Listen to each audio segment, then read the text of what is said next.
حضرت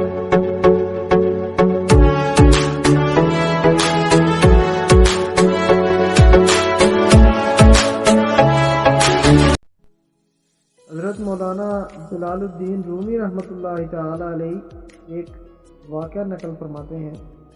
ایک شخص مسجد میں نماز ادا کرنے کے لیے اندھیری رات میں گھر سے نکلا۔ اندھیرے کی وجہ سے ٹھوکر لگی اور وہ منہ کے بل کیچڑ میں گر گیا۔ کیچڑ سے اٹھ کر وہ گھر واپس گیا اور لباس تبدیل کر کے دوبارہ مسجد کی طرف چل پڑا۔ ابھی چند قدم ہی چلا تھا کہ دوبارہ ٹھوکر لگی اور وہ دوبارہ کیچڑ میں گر گیا۔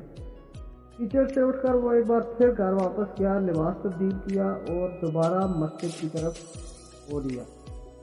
ابھی گھر کے دروازے سے نکلا ہی تھا، کیا دیکھتا ہے ایک شخص گھر کے دروازے کے پاس ہاتھ میں چراغ لیے کھڑا ہے۔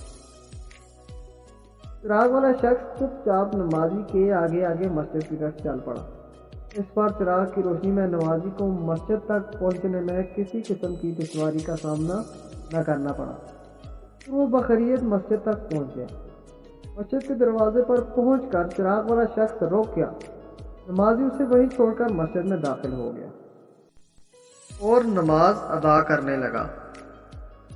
نماز سے فارغ ہو کر وہ مسجد سے باہر آیا تو اس نے دیکھا کہ چراغ والا شخص اس کا منتظر ہے تاکہ اسے دوبارہ چراغ کی روشنی میں گھر تک چھوڑ آئے۔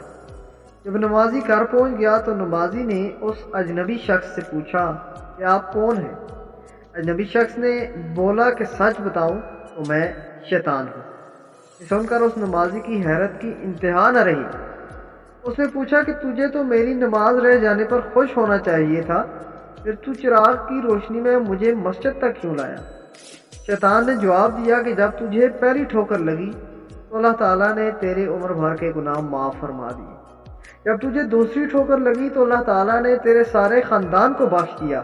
مجھے فکر ہوئی کہ اگر تیری تیسری ٹھوکر تجھے لگ گئی تو کہیں اللہ تعالیٰ تیرے سارے گاؤں کی مغفرت نہ فرما دے، اس لیے میں چراغ لے کے آیا ہوں کہ تو بغیر گرے مسجد تک پہنچ جائے۔ جاتے جاتے ویڈیو کو لائک، شیئر اور چینل کو سبسکرائب کرنا نہ بھولیے گا۔